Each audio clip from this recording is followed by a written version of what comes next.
Thank you very much. Thank you very much. Hi, everybody. Some musical chairs. What was going on in here? I was thinking, my gosh. All right, though, this is good. Thank you all for being here. I appreciate it. I think it's beautiful outside. Who was outside recently? Yes. It was raining. The flowers think it's a beautiful day. All right, you guys. Yes, thank you very much.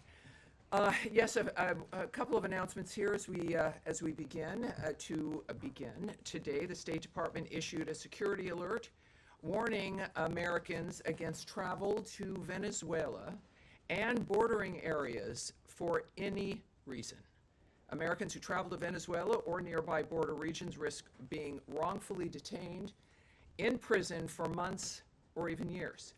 I cannot emphasize enough the gravity of this warning. More U.S. nationals are currently wrongfully detained in Venezuela than in any other country. President Trump has obtained freedom for several Americans wrongfully detained in Venezuela since taking office most recently last week, and we continue to do everything we can to secure the freedom of the remaining Americans wrongfully detained in Venezuela. We need to ensure that no additional Americans are falling into this trap. Our simple message for Americans: do not travel to Venezuela. The Secretary's highest priority is the safety and security of the American people. And thank you, everyone, especially everyone listening at home, for heeding this warning. Now, turning to Syria. There have been several major steps over the weekend to enact President Trump's vision of a prosperous Middle East and a stable Syria at peace with itself and its neighbors.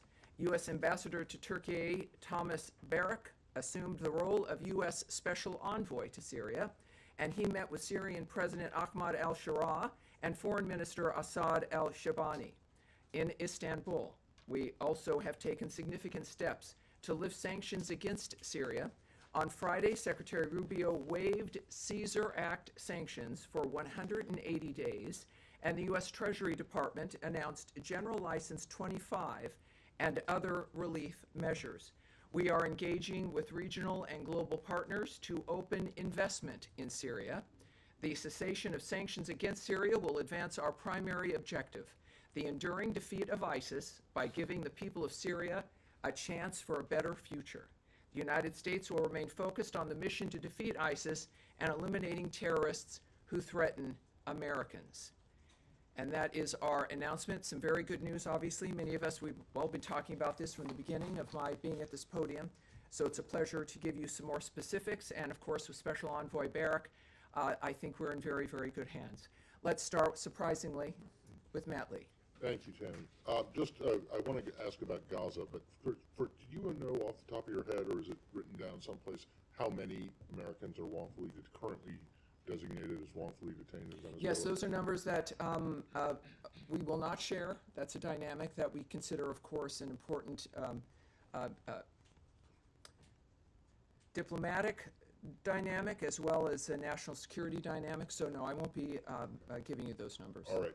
On Gaza, yes. What is the situation there, as you understand it, with the GHF and their first shipment or shipments? Yes.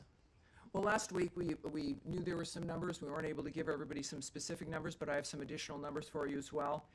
We have great news to report out of Gaza. I like being able to be asked about it, and we can talk about the numbers that are going in. The Gaza Humanitarian Foundation, under the humanitarian principles of independence and impartiality, has commenced providing life-saving aid to the people of Gaza who desperately need it. Approximately 8,000 food boxes have been distributed so far. Each box feeds 5.5 people for 3.5 days, totaling 462,000 meals. And so those are the kinds of numbers, I think, as we're looking at what's important in moving that kind of aid through the area. Right, but there was apparently some incidents today involving potentially shots being, or at least warning shots being fired, and hundreds Well, yes, Hamas still has weapons. Hamas is in a situation here where all of this could have stopped, of course, if they had released the hostages and put down their weapons, but they refused to do so. They've also rejected ceasefires. So that's, without confirming what might be gossip or single reports, the fact of the matter is Hamas has been opposed to this dynamic. They have attempted to stop the aid movement through Gaza to these distribution centers. They have failed, but they certainly tried. The bottom line is, the real story here is that the aid is moving through, and in that kind of environment, it's not surprising that there might be a few issues involved, but the good news is that those seeking to get aid to the people of Gaza, which is not Hamas, have succeeded. And last one, really briefly. Yes. I won't take up any more time, but my understanding is that the administration is not particularly happy with the position that the UN and its agencies have taken with regard to these shipments. Is that correct? Well, it is. From the very beginning, I'd mentioned and we had heard about the resistance by certain NGOs and the UN. It is unfortunate because the issue here is getting aid to Gazans.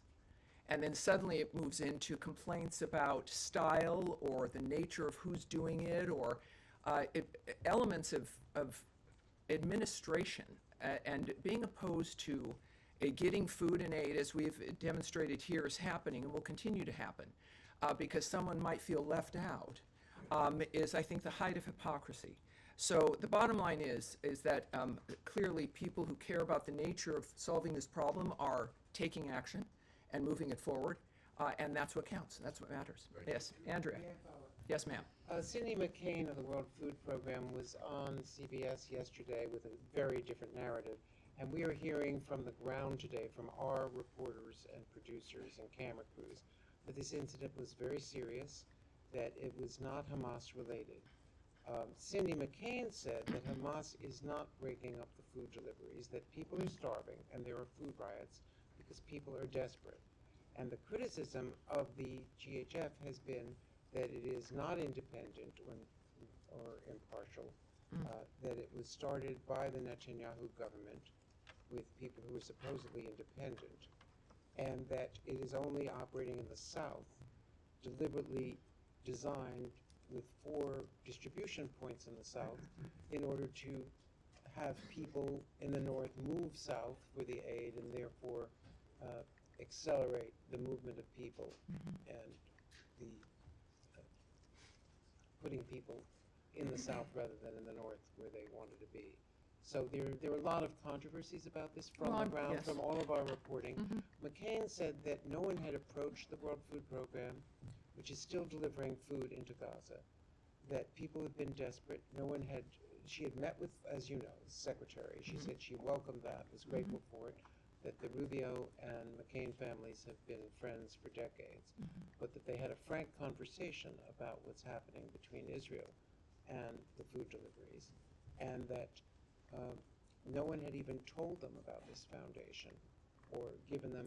Well, or had Andrea, this coordinated is with them where, in any way. again, there's certainly, this is something the world is watching, something we've all cared about getting resolved. It is not an uncomplicated situation. This is, however, the first delivery of major aid, if not the only aid we've been hearing for months. I wish that Cindy McCain had spoken up, that they had found a way to move food into Gaza, because that certainly hadn't been conveyed to us. But now, which, if that's the case, that's great. What I do know is that the people on the ground now, as the number I told you, I think is rather significant, 462,000 meals. You know, that's what we're focused on. And that this is, and I'm not going to address either gossip or complaints or people who knew or weren't included or would do it a different way or who's shooting at whom. That Hamas, it's not Hamas. The real story here, the story is that aid and food is moving into Gaza at a massive scale at this point when you're looking at 8,000 food boxes. Was this going to be like going to the mall or through a drive-through? No, it wasn't. This is a complicated environment, and the story is the fact that it's working. I find it difficult that there are people who would go on television shows to complain about a process that is working and moving food into the area. Tammy, Will one it improve over please. time? Would anything that we do improve over time? Yes, in all likelihood. And I think anyone would welcome someone like Mrs. McCain or anyone else who has a method within which to contribute to this effort, to be able to do so instead of going on television and complaining. Tammy, And that's one follow-up, please. the real story is that this is succeeding, and I think we should all at least have the courage to embrace that. But until now, there has been a blockade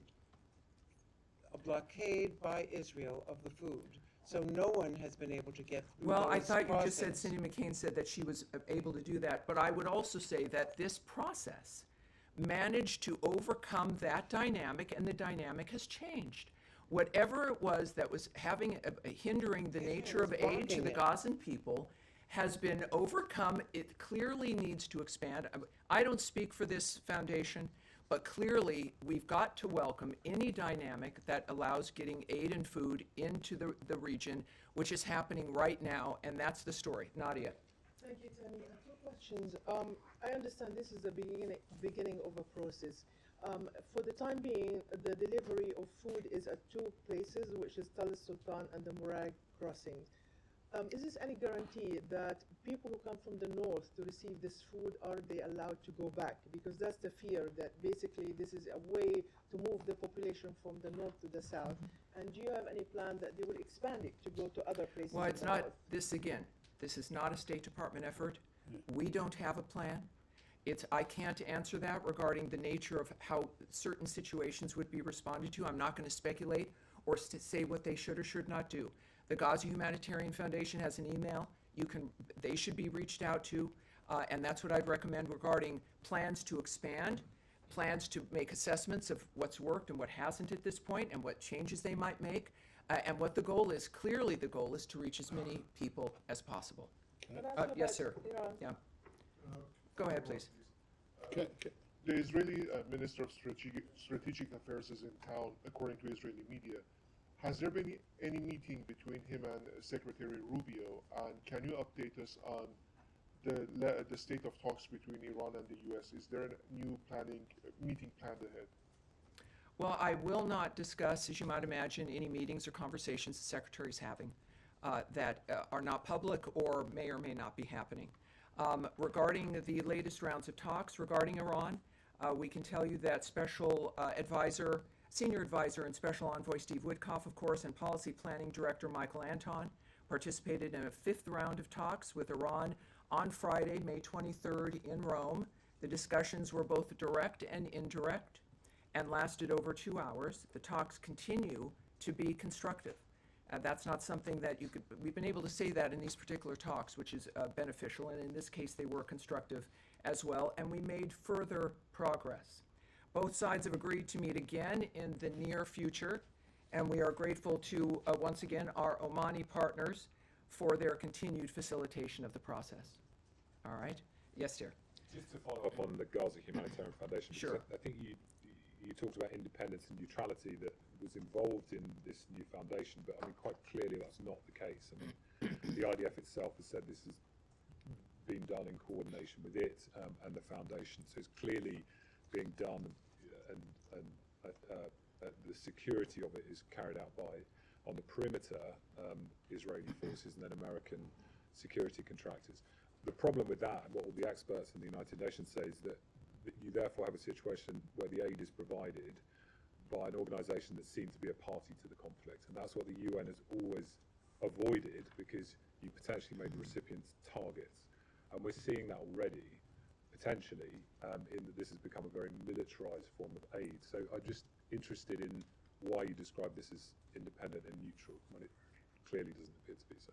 Well, again, I don't speak for this foundation. What I can tell you is the description of the nature of what they're accomplishing, which is getting food and aid into that region. I'll say that just one more time. There are some disagreements about how that's being handled, how that's being implemented. But I think that most of us would agree that this is good news, that it, in any other mechanism, under any other expectation, was not able to accomplish this. So it's just that there was another mechanism that was able to accomplish this and more. Well, you know, when United you're right, we did have a really good mechanism. It was called a ceasefire, which Hamas broke. And it is a ceasefire and a plan that had been operating and offered, which they continually refused to accept, continued to hold hostages, as they still continue to not just hold hostages, but the bodies of the people that they've murdered. And they've refused to do the one thing that could stop this in a moment. They've refused. So we did. We had, it was a ceasefire, and Special Envoy Witkoff, very successful, and Hamas decided, well, that was just too much of that. So the real story here is that there's food aid going in. There will be people, of course, who will look at some of the details and not like it. But then I think it shows us the priorities of certain individuals when it comes to, at first it was, let's get these people fed, and now it seems to be something else in the meantime. Yes, sir, go ahead. Yes. Wait, no, sir. Oh, I'm sorry. I don't know who's speaking, but go ahead. Thank you, Tommy. Last week I asked you a question about the deals signed between the Kherson region government and 2 US firms. You know what? We need to turn his microphone up, and you've got to keep your head up. Keep your head up. Last week I asked you a question about the recent deals signed between the Kherson region government and 2 US firms, the energy deals. And you encouraged Baghdad to work with Erbil to resolve the issues. But this week, the Iraqi oil ministry has filed lawsuits against the 2 deals with the American firms. So any reaction to that, and how this impacts the US firms' incentive to invest in the region? And I have another question regarding Yes, last week we discussed some of the difficulties here, but as I said last week, worth repeating today with this new news, is that the United States supports economic deals that benefit all Iraqis, including the 2 announced last week. We encourage Baghdad and Erbil to work together to expand domestic gas production as soon as possible. These types of economic partnerships will benefit both the American and Iraqi peoples and help Iraq move toward energy independence. U.S. oil companies have invested billions of dollars in the Iraqi Kurdistan region's oil sector. We hope to see additional investment from U.S. oil companies throughout Iraq. We know, of course, last week Secretary of State Marco Rubio met with Iraqi Kurdistan Regional Government Prime Minister Mansour Barzani in Washington, also on Friday, May 23rd, a busy day here. Secretary Rubio and Prime Minister Barzani discussed opportunities to further increase trade and investment between the United States and the Iraqi Kurdistan region. The Secretary commended the Prime Minister for finalizing deals with U.S. companies to expand natural gas production in the IKR, which will help Iraq move toward energy independence. The Secretary and Prime Minister discussed their mutual interests in protecting the rights of religious and ethnic minorities in Iraq and Syria. The Secretary also reaffirmed U.S. support for a strong and resilient IKR as a foundational pillar of the relationship between that the United States enjoys with Iraq. We also believe that U.S. and Iraqi interests are best served by having a strong, resilient Iraqi Kurdistan region within a sovereign and prosperous federal Iraq, and we continue to support U.S. companies doing business in all of Iraq, including trade and investment between the United States and the IKR. As far as the nature of the lawsuits, it's, again, obviously we are looking forward to continuing these kinds of deals. We expect these kinds of deals to flourish and expect and would hope that they would be facilitated. But it's, again, we've got to underscore the importance of an independent and energy independent region, and this is one way that we're going to be able to do it. And another question on Iraq, Sure. yeah, in separate issue. Do you confirm if there's any U.S. involvement in any negotiations with Iraq to release Elizabeth Surkov, an Israeli-Russian academy kidnapped nearly 2 years ago in Baghdad? Has the Israeli government requested assistance from the U.S. government in this regard? I do have something I can tell you on this. There is some reports regarding an exchange discussed. Those reports are categorically false, although we remain committed to existing discussions regarding her, and we have and will continue to underscore with the Iraqi government the urgency of securing her release, that is, Elizabeth Surkov's release. All right, yes?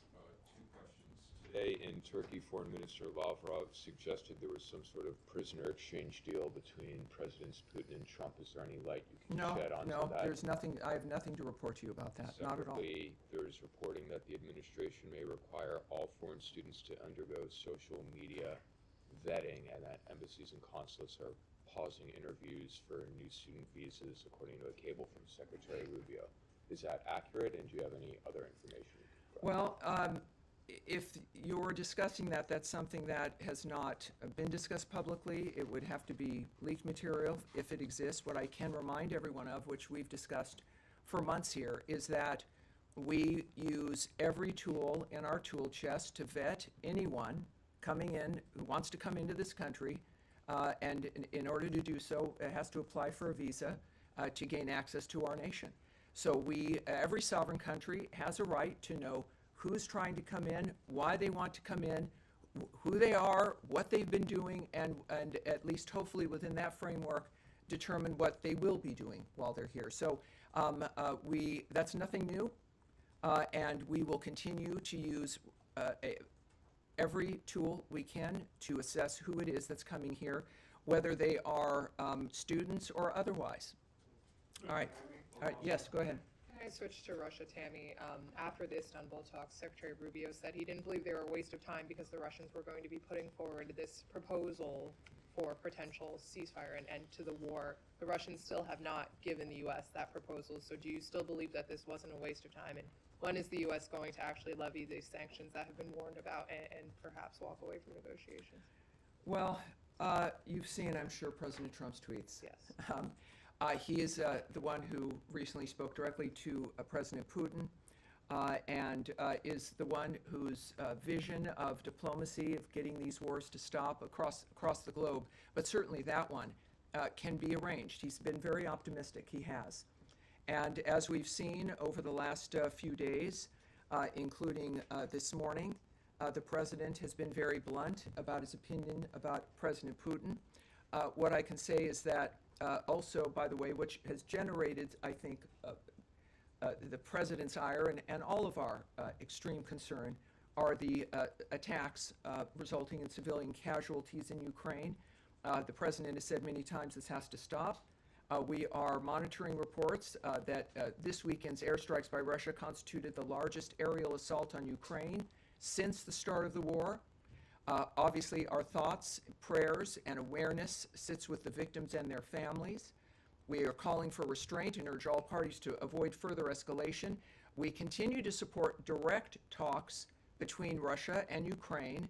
The President supports any mechanism that leads to a just, durable, and lasting peace. Any mechanism. There is no military solution to the Russia-Ukraine conflict, and a diplomatic solution is necessary I will, for those who did not see the president's statement indicating the extremity of his concern from last night, just as the top, I've always had a very good relationship with Vladimir Putin of Russia, but something has happened to him. He is needlessly killing a lot of people, and I'm not just talking about soldiers. Missiles and drones are being shot into cities in Ukraine for no reason whatsoever. And that goes on, and that's from his Truth Social account. And this morning, he noted, what Vladimir Putin does not realize is that if it weren't for me, lots of really, really bad things would have already happened in Russia, and I mean really bad. He's playing with fire. Sorry, Yes. one quick follow-up, Tammy. The Germans say the U.S. has lifted all of its restrictions on the use of long-range weapons. Can you confirm that, and when was that? I'm not decision going to taken? discuss that. No, I'm not going to confirm that.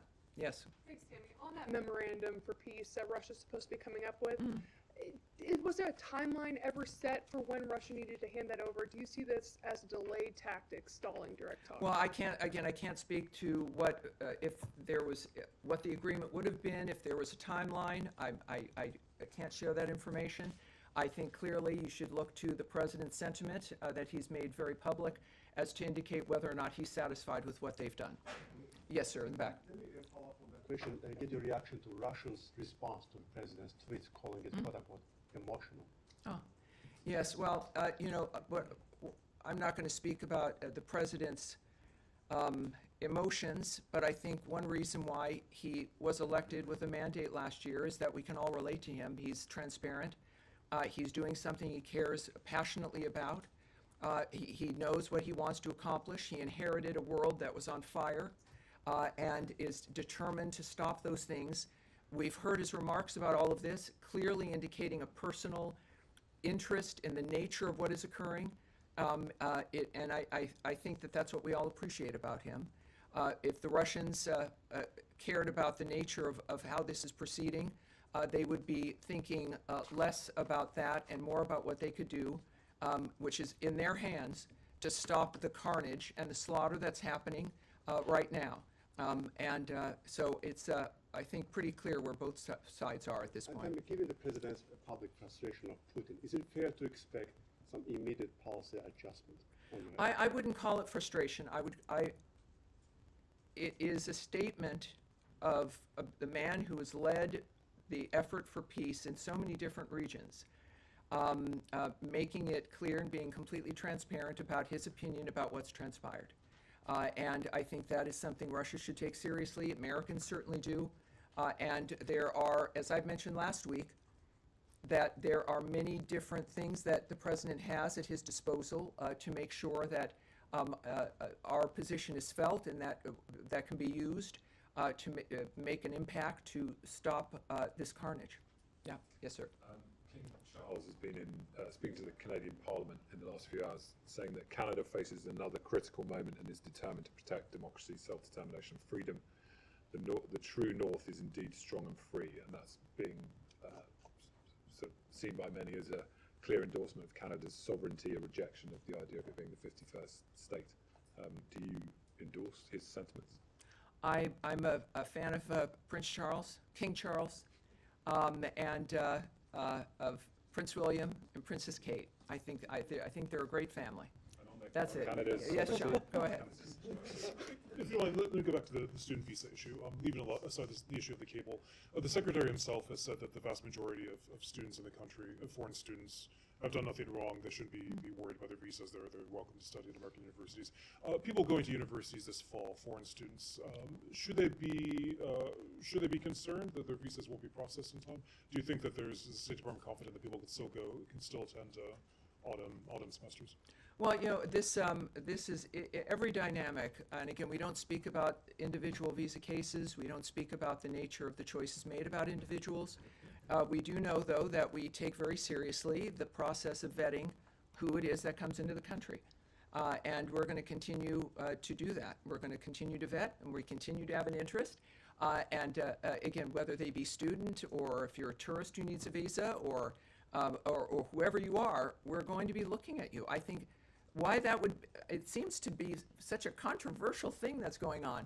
But it shouldn't be, and every nation should take seriously, and does, who's coming in. So if you're going to be applying for a visa, follow the normal process, the normal steps, expect to be looked at, and we go on from there. And processing delays, do you expect students applying now to Again, I problems? can't speak to their individual experiences, but of course, it seems like the nature of the reaction to this is that, but I can't, we've always vetted people trying to come in. We've always looked at visas seriously. It's why we have a visa, so that you can stop and look at someone. So I can't speak about what the individual experience will be, but the fact is that everyone knows that it's a reminder, certainly, that we're taking it seriously. Yes, go ahead, certainly. And you just said it, there is a vetting process for anybody who's coming in the country, but what is different now? Is there a new criteria, a new mechanism? What's different? Well, yes, we in addition to not discussing, for privacy reasons and a whole host of other reasons, discussing individual visa processes with an individual, but we also don't talk about the methods. We're not going to lay out here with the media the nature of the steps that are taken, the methods that we use. That would seem to be a little bit counterproductive, perhaps. But it is a goal, as stated by the President and Secretary Rubio, to make sure that people who are here and understand what the law is, that they don't have any criminal intent, that they are going to be contributors to the experience here, however short or long their stay is. And so the details of which I won't reveal, but it's one that will hopefully achieve our understanding of who deserves to visit this country and who does not. And just on Gaza, if I may. Of course. There were, to say it mildly, there were some challenges today delivering the aid parcels to Gaza. If there are more challenges of this sort, or if these challenges intensify, what do you expect? Is there a plan B? Does it stop? Contact the Gaza Humanitarian Foundation. I know it can be, it's difficult in that this is something that we've all hoped for and have wanted to help see succeed. But the fact is, this is not a State Department project or effort. So we're not in a position to make that declaration and even really speculating. The people who've done this clearly want to do it. They want it to succeed, and I think addressing this with them might be very useful. Yes, Saeed. Thank you very much. Just how can one contact the Gaza Humanitarian Foundation? This seems to be the gripe. I don't think anyone would appreciate it if I gave out an email right here from the podium. I think there's a thing called the internet, and you can type them in, and you will get an email address. There's a lot of you, I think most of you are reporters. I think a number of you understand research and the typing in of the interweb tubes, which will give you that information, sir. Okay, just a quick follow-up on 2 points. Now, the gripe of the United Nations is that not knowing who this organization is and who stands behind it, who's going to finance it, and so on. They also say that there are very sparse or a couple of entry points and so on. They need more entry points. Yes, everyone has an opinion. I understand that. What I do know, too, is for the first time ever, Saeed, with your very well-founded concern, I can tell you that over almost 500,000 meals have been delivered into that region. I am pleased to be able to say that to you without dealing with someone or an entity or a group that isn't entirely happy because it's not absolutely perfect or because they would have done it differently. But we finally have that happening. Yes, sir, in the back, right there with with the great hair. You've got great hair, but no, yes, sir. You're pointing. You're doing this. I don't have great hair. No, I'm not. That's why I'm not pointing. I think you probably do. You, sir. Yeah, all right. I have no hair. Well, there you Is go. it me? Okay. Just can you confirm? No, not. I'm saying not you. The man with the great hair. Not you, sir. Speak up. I can make Take it from you. Sorry. That's all right. If you wait, they run right by you. Right. All right. What's your name, sir? What outlet? News. All right. Thank you. Welcome aboard. Thank you very much. As you said just earlier today, the world has been shocked by what's happened in Gaza over the past few days. The silhouette of the little girl. Well, I said it's been obviously it's been shocked over generations about what's Sure. been happening in Gaza. Absolutely. And that Hamas certainly has refused to stop that violence. But go ahead. So, but just in the past few days, we've seen the silhouette of a little girl trying to flee burning classrooms surrounding her, killing people around her. We've seen thousands of Palestinians starved by Israel's blockade, herded between fences as they try to get fed today. A doctor who saw 9 of her children killed by Israeli bombs. All the while, this administration, of course, as we've seen, has sought to deport students who protest this, including one student who wrote an op-ed against this kind of behavior.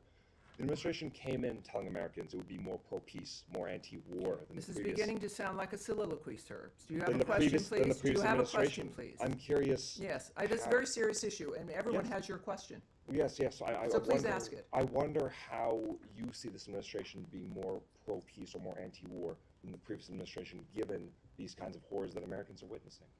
Yes, well, it is a dynamic where, as I also just mentioned a little bit ago, we did achieve a ceasefire, something which nobody thought would be possible after the heinousness of October 7th, the nature of what had occurred on that day, the fact that there has to be a new way, the president has stated, we have to have new ideas to make a difference so this stops and doesn't go from generation to generation, which all of us have experienced. It's right, wash, rinse, and repeat over and over and over again, every 20 years. And it would never stop. I think that what we've got here is after, I don't know, what has it been, 3 months, a bit over 100 days of President Trump, managing to get, I think, every warring party, every hostile party against other people on this planet to a table to stop. Now, that's the simple part. Making things happen and making it last is another thing. Hamas, we did have a ceasefire, and then Hamas decided once again that that was just not going to do, and they continue to do what they do. That first of all, again, regarding the particular issues over the last few days, we call on all parties to this conflict to take every feasible measure to mitigate civilian harm. We refer you to Israel for more information on its airstrikes. And we also know, as we all do, and this is one of the things that we've discovered time and time again, that Hamas uses hospitals and other humanitarian areas as human shields. This is why we continue to try to get a ceasefire done, despite the obstacles that Hamas constantly presents. It is apparently their hope that we would just give up and go away, or that the usual status quo would continue. But President Trump is not that person. He's a person who gets it done. And after decades of conflict, I understand you're frustrated after maybe 3 months of it not being perfect yet. But that is what we are going for. We will continue to work for this. It is President Trump's commitment. Yes, Eric, please. Eric, go ahead, please. You, the end of last week, we reported, and you began. And you're Bloomberg for those watching who don't know. Go ahead. You began the conversation today, or excuse me, the briefing today, with a reference to Venezuela and to the challenges faced by Americans in Venezuela, the repression of the Venezuelan regime. Correct. The license for Chevron to produce oil in Venezuela expired yesterday. Our reporting is that there's a very narrow license for basic maintenance to make sure that equipment that's in the country doesn't become completely unusable, so that one day if there's a change of government, it might be possible to drill and produce again. This is a license that would have to come from the administration. Do you have anything on that as far as whether it's been granted? I can't speak to that at all, but what I can say is actually your timeline on the Chevron license is wrong. It's tonight at 11:59. Gotcha. So this is the last hurrah here that will expire at 11:59 this evening. What we can say, of course, also is that, just to be very specific, we, beyond the warning, of course, to Americans, is that we will not allow any money to move to the Maduro regime that assists their regime. We are, of course, very conscious of the dynamic regarding, as we discussed earlier, as you noted, those who are held wrongfully in Venezuela. But we also are going to make sure that, as the Secretary made clear last week, that this license expires. That, of course, is going to be felt. And we also know that the instructions, the President's instructions to Secretary Rubio that he took steps, of course, to terminate all Biden-era oil and gas licenses that benefited Maduro's regime and lined the pockets of his cronies.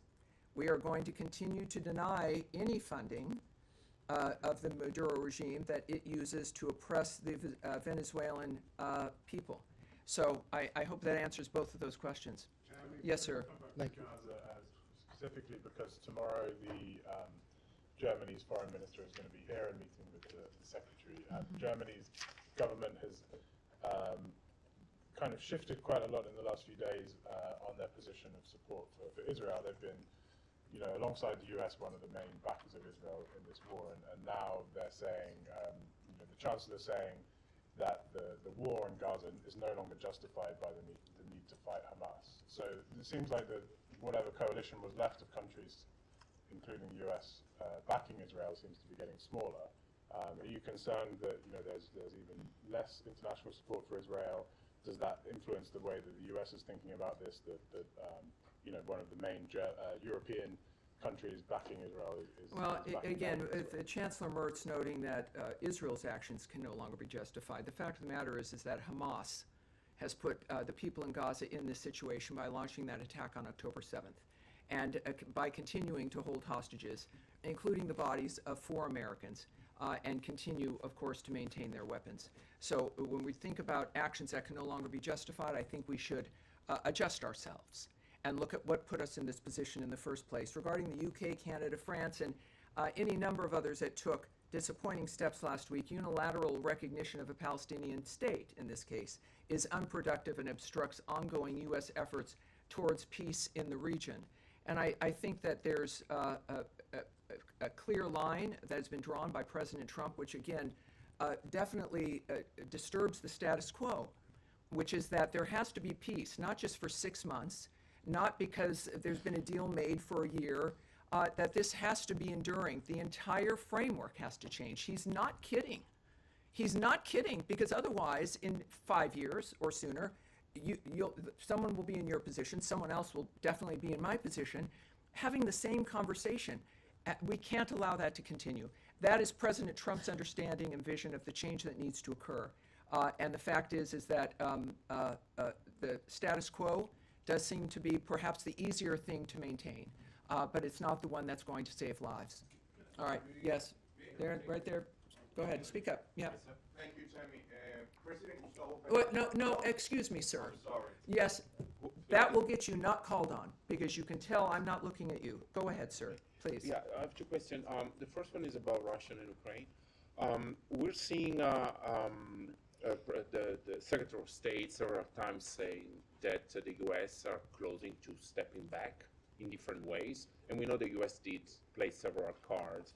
So what can we expect if this is happening? It means providing more weapons to Ukraine in order to leverage with the Russian, or just it means doing nothing? Well, President Trump and Secretary Rubio have said multiple times that this is not a war that can be solved through the military and through violence, that it has to be done diplomatically. At the same time, you've heard President Trump note that there has to be direct talks between the parties, direct talks between Russia and Ukraine. And also President Rubio's comments now for weeks that unless there was progress, that our approach would change, not our support for ceasefire or helping to achieve it, but the issue of mediating might adjust. As of right now, of course, there's a lot that's in flux, and President Putin is getting a sense of President Trump's anger at the nature of what's transpiring. But I think that it's clear that both parties need to begin to look at this situation in a direct way with each other to make the difference at this point. Can I follow up? On Gaza and Israel, is there a limit to President Trump patience, let's say, or he will? I'm sure there is. Keep letting Prime Minister Netanyahu doing what he's doing in Gaza, or President Trump at a certain point will say, "Stop, let's." Well, if you see President Trump, you could ask him directly that. I'm not going to presume. I know I'm not going to presume President Trump's frame of mind about what he's willing to do or won't do.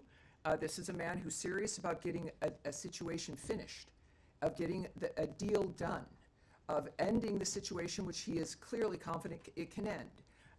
My assessment of what he would do, he's him for a reason. I'm not him. The last thing I think any of us want to do is second guess the president, certainly in this case, President Trump. He's also a human being, even though sometimes, he does more than what the average human being can do. But I feel that, as we've seen today with Putin, that there is a point that he looks at things differently. And how that manifests, just like with everything else in this administration, it will happen quickly. And that's what I've got for you today. Thank you, everyone. Thank you, and I'll see you on Thursday. Happy ending of the Chevron license day. Happy ending. All right. Thank you. Thank you. All right. That's it.